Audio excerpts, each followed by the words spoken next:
Beta.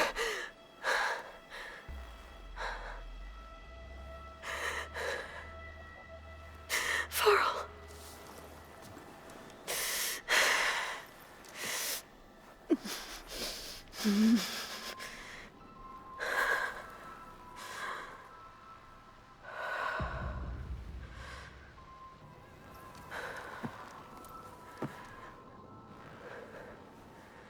Where am I? Ah, you're awake. You took quite a hit when Gerard attacked you.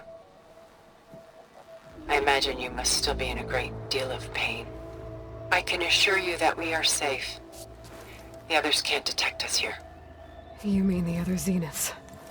You must be Tilda. I wasn't sure if Beta would have told you about me. Where is she? Alive. And while she isn't where she wants to be, not in urgent danger. We must discuss how to get her back, of course, after you've shaken off the cobwebs.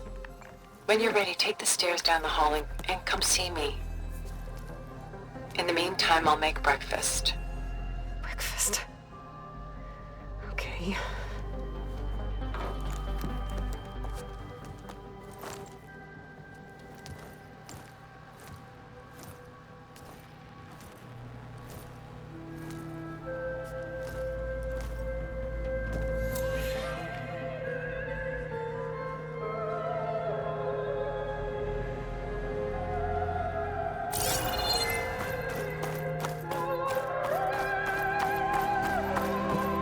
Using this for some kind of survival bunker. What is this? Just a few favorites from my collection. Rescued and stored here just before I went off-world. Take a look, if you like. I'm curious to hear your impressions. My friend is dead. Beta and Gaia are gone, and you want me to look at old paintings? Don't be so quick to dismiss the comfort we can find in art, or the insight we might gain.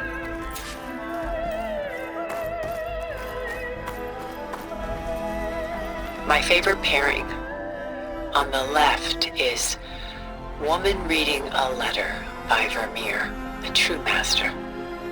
And on the right is a forgery, Woman Reading Music, which fooled experts into believing it was a priceless original. Early in my career, I became fascinated with such deceptions. Eventually, I developed scanning software that could detect fakes with unparalleled accuracy. Is that how you made enough money to buy your way onto the Odyssey?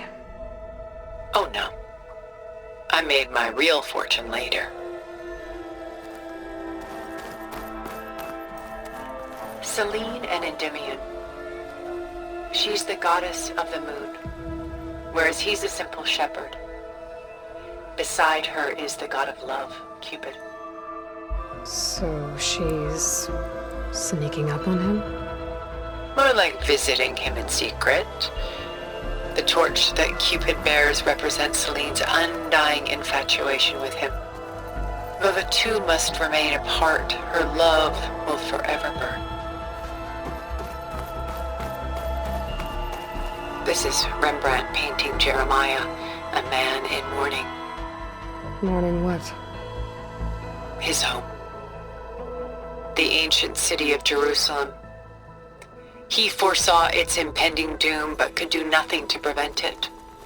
So instead, he saved its treasures from destruction, just as I saved these works.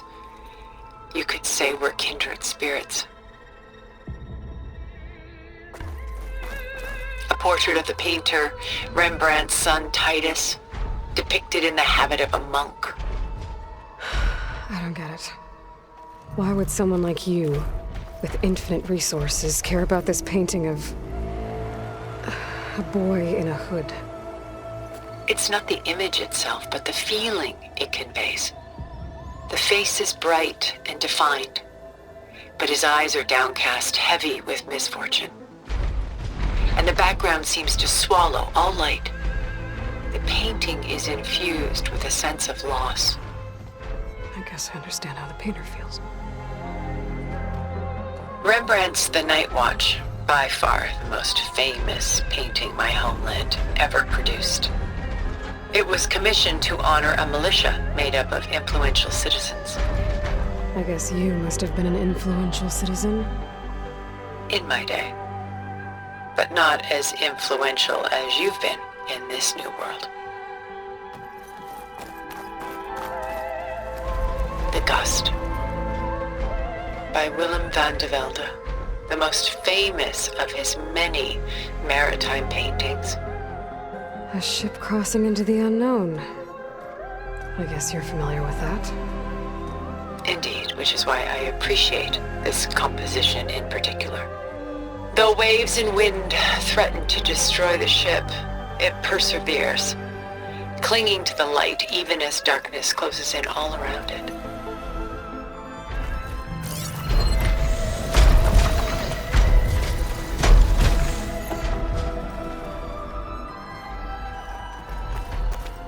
Stunning, isn't it?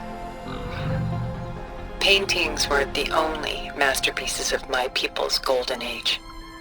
This is Van Vianen's leaded ewer, molded from a single sheet of silver. What was it for? How like Elizabeth you are. Function over form. Its practical purpose was less important than its meaning.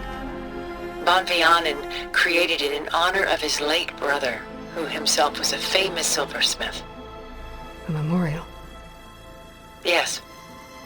Such beauty from sorrow. Pulling out her own hair. Out of madness? Out of grief? Done so soon? I've got more important things to worry about. We both do. There is much we are trying to save.